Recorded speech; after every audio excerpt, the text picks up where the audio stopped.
അതെ, ലക്ഷദ്വീപ് തന്നെയാണ്. ഇവിടുത്തെ പെട്രോൾ അടിക്കുന്ന സിസ്റ്റമൊക്കെ അറിയാമല്ലോ. അപ്പോൾ ഇന്ന് ഇവൻ്റെ കൂടെ പെട്രോൾ അടിക്കാൻ വേണ്ടി പോവാം. എങ്ങനെയാണെന്ന് കാണണം. റേഷൻ അല്ലടാ പെട്രോള്? പെട്രോൾ റേഷനാണ് ഇവിടെ. അറിയാവുന്ന അനാർക്കലി സിനിമയിലൊക്കെ കണ്ടതാണ്. ഇപ്പോൾ ഇന്ന് ഇവൻ്റെ കാർഡിൻ്റെ പെട്രോൾ അടിക്കാൻ പോവാം. പോയി നോക്കാം. അങ്ങനെ പമ്പിലോട്ട് പോവുകയാണെങ്കിൽ അക്ക മാറി പെട്രോൾ ഇപ്പം തീരും. എന്നാൽ ഓക്കെ. ദ്വീപിൽ ഏറ്റവും കൂടുതൽ ജനവാസമുള്ള ദ്വീപായിട്ടുള്ള ആന്ത്രോത്ത് ദ്വീപിലാണ് ഞാനുള്ളത്. ഒരു ദ്വീപിൽ ഒരു പമ്പ് എന്നുള്ളതാണ് ഇവിടുത്തെ സിസ്റ്റം. പെട്രോളിൻ്റെ കാർഡ് ആദ്യം ഇവിടെ കാണിച്ച് സാങ്ഷൻ വാങ്ങിച്ചിട്ട് അവിടെ പോയി പെട്രോൾ അടിക്കുക. എത്ര ലിറ്റർ പെട്രോൾ കിട്ടുന്നു? 1000 രൂപ കിട്ടും. അതാണ് ഒരു മാസത്തേക്ക് 1000 രൂപൻ്റെ പെട്രോൾ. ഇവിടെ പെട്രോൾ ഇപ്പോൾ എന്താ ലിറ്റർ വില?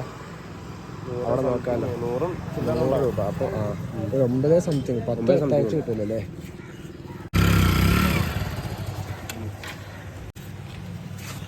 ഇതാണ് ഇവിടുത്തെ പെട്രോളിൻ്റെ റേഷൻ കാർഡ്.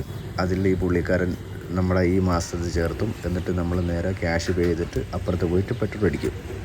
ഇപ്പം എല്ലാവർക്കും ഒരു ദിവസമല്ല, പലർക്കും പല കാർഡിന് പല ദിവസങ്ങളായിട്ട് അലോട്ട് ചെയ്ത് കൊടുത്തതാണ്. അപ്പം അതുകൊണ്ടാണ് ഇവിടെ തിരക്കില്ലാത്തത്.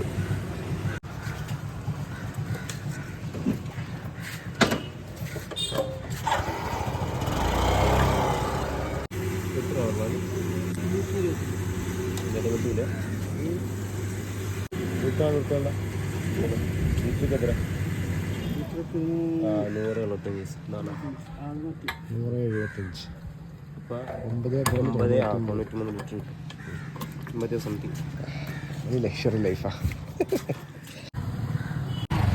അങ്ങനെ പെട്രോൾ അടിച്ചു. ഒരു വണ്ടിക്ക് ഒരു കാർഡാണല്ലേ അങ്ങനത്തെ? അക്ബറേ, ഇനി കവരത്തി ദ്വീപിലെ സിസ്റ്റം ഇങ്ങനെയാണ്. നമ്മളെ നാട്ടിലത്തെ പോലെ തന്നെ പെട്രോൾ തീർന്നാൽ നേരെ പമ്പ് കൊണ്ടുപോവുക, എന്നിട്ട് പെട്രോൾ അടിക്കുക. നമുക്ക് എത്രയ്ക്കാണോ വേണ്ടതെന്ന് വെച്ചാൽ പെട്രോൾ അടിക്കുക, പോരുക.